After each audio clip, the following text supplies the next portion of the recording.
We're going to continue with our Monster Energy NASCAR Cup Series media availabilities for this weekend's O'Reilly Auto Parts 500 at Texas Motor Speedway. We are now joined by the driver of the number 6 Performance Plus Motor Oil Ford, Trevor Bayne. Trevor, you have a lot of Texas-based companies supporting you this weekend. Obviously, we have Performance Plus Motor Oil, we have Advocare, and we have Liberty National. Just start off by talking about the support from these companies and what it means to compete in their backyards this weekend. Yeah, it's pretty cool. I'm sure that meeting trying to decide who gets the Texas race was interesting, being that we're in all of their backyards. But I'm really thankful for all the brands she just mentioned with Performance Plus Motor Oil, Liberty National Life Insurance, and Advocare coming on board and being primaries at different points throughout the season. I don't know what it is about Texas companies. Even back to my Xfinity days, my sponsors have been from here. So it's pretty cool. We're really happy to have everyone here this weekend. They'll be hanging out. Already went and saw a big group from Safety Clean this morning, and I've seen some Advocare people and hope to see Liberty National here at the track. So it's definitely a place we want to run well at. We have run well here in the past, but you can't look at any past here now, that's for sure. All right, we'll open up to questions. We'll start here in the front with Reed. We've got a microphone coming to you, Reed. Hi, Reed Spencer with NASCAR Wire Service. What's it like out there? I mean, it looked pretty hairy. It's a little treacherous, you know. It's you come in and your crew chief wants feedback about what he needs to do to the car, and you're like, man, I'm just trying to survive right now. So when you're out there on the racetrack, it requires every ounce of your focus and attention. It will bite you. We've seen that a lot today, that if you miss the groove by a tire width, that you can be in trouble. On our last qualifying run, I kind of got up a little high and had to abort my run. So I can't wait until this place widens out. Obviously, we're already talking about that the first time here. That will happen over time. I would love to run a bigger arc into turn 1, but where they put the rubber down, you just can't do that yet. I'm really glad that they did do that preparation, though. I think without that, we'd be sliding around all over the place. They have kind of chosen and dictated what line we have to run. If you look and see the lane that they rubbered up in turn 1, when I went out in the pace car, I said, man, there's no way I can run that low. I need to arc way bigger. And I tried the first lap, and I said, okay, I'm going to run where the rubber is. Better move back down. The banking not being there in 1 definitely gives the car an uneasy feeling as you turn off the wall. You're working on loose end a little bit. You know, it's going to be interesting. Dirty air is going to be tough when you already are loose like that. But again, as the track widens out over time, you know, we have to be patient with repaves and understand that in the future, the less banking and things like that are directionally correct to get corner speeds down, aero dependence down. So I think they're making good decisions. I've always loved Texas, but part of that was the worn out pavement. So hopefully I have a new reason to like it this weekend. All right, we'll go to Lee and then come over here to the left. Can you talk a little bit about why your team has been good with repaves? Because last year on the 2 tracks that they repaved, you were 9th and 11th, which is, you know, for where your team is, I guess competitively, that was pretty good for you to run that well at 2 tracks that were really unknown.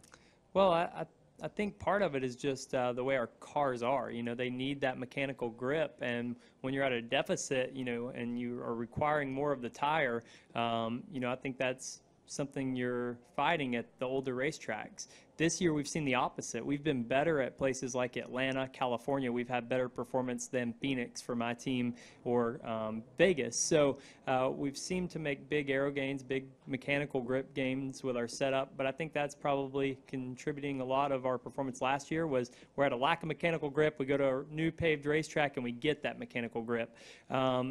This season, you know, I think we've made huge progress in a lot of areas. You know, for me as a driver, I've learned a lot about preparation, and that's the next part of a repave. Everybody's on equal playing ground. Nobody has 10 years of notebooks to go to and say, you know, okay, I'm Kevin Harvick. I run the bottom at Atlanta, and I'm really good at it. You can't do that now. You don't know what you need to do. So when we get here, it's equal playing ground. I'm not at a lack of experience at this racetrack compared to other drivers or any repaves. So I think that helps with young drivers. You know, and I think that's why you see Ryan Blaney, Kyle Larson, you know, Chase Elliott, myself, Ricky Stenhouse able to get a little bit more speed as compared to normal. Those other guys have been fast, but you go to a new track and nobody has an advantage on you. Yes, ma'am. We're going to come over here to your left, Trevor. Joe Manzer, FoxSports.com. How you doing, Trevor? So when it comes right down to it, what do you see on Sunday as being the biggest factor in the race, the repave or the reconfiguration in turns 1 and 2? I'm going to say the new pavement is going to be the biggest factor, just because it hasn't widened out yet. Any track that we go to the first time, we see that if you get out of the groove, you're in trouble, and that makes for hard racing. It makes qualifying very important. It makes it harder to pass, makes your car more dependent, puts you on edge when you get out of that groove. So I think the configuration over time is going to be better. I think that the configuration will provide better racing than it did in the past. I think new pavement is always the toughest thing when you go here. If you watch right now in practice, everyone is running within a half a car width of each other. You get to the race and you're trying to pass someone, they get forced to the outside. That makes it difficult, and you've got to learn how to battle that. And taking the air off the guy behind you is really important. For me in my race car, we're kind of guessing, okay, what is the track going to do as the weekend goes on? And I've seen it tightening up for me so far. So we need to make sure my car turns good on exit.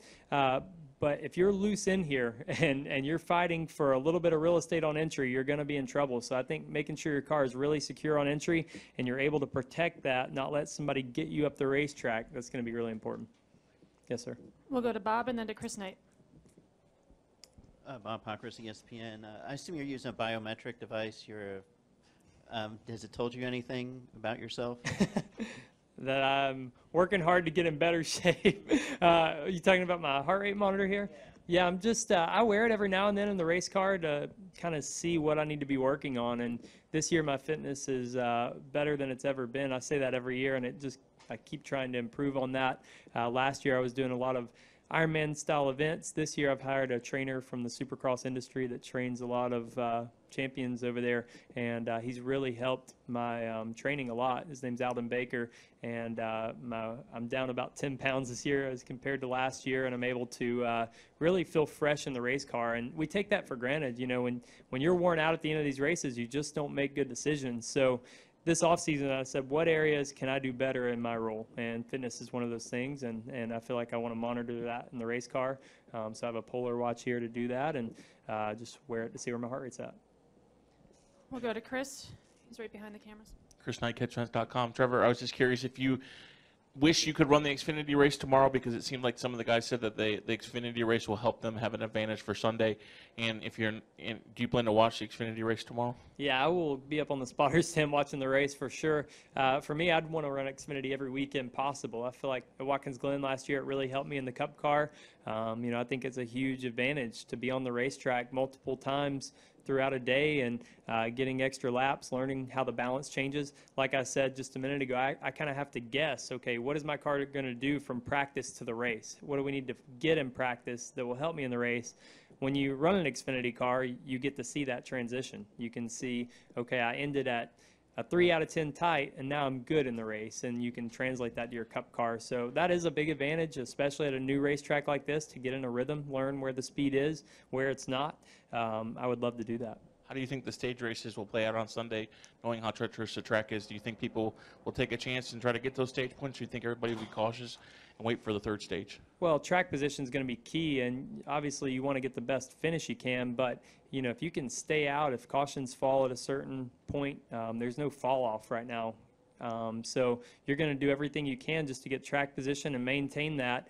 So if we can get it early in the race, if we can qualify well or stay out, early in a stage, then I don't think it's going to cost you. You have to weigh that cost at a lot of racetracks that we've been to so far. If I stay out here to get 4 stage points, is it going to cost me my track position later in the race? Here, if you get track position, you should be able to maintain it if you have a decent car, because tires just aren't falling off. We actually see the second, third runs being as quick or quicker on tires. So I think that's something you'll look at. I think that you'll try to get that track position as early as you can and hang on to it. Sir. All right, Trevor. Well, thanks for joining us today. Good luck this weekend here in Texas. Thank you all for having me.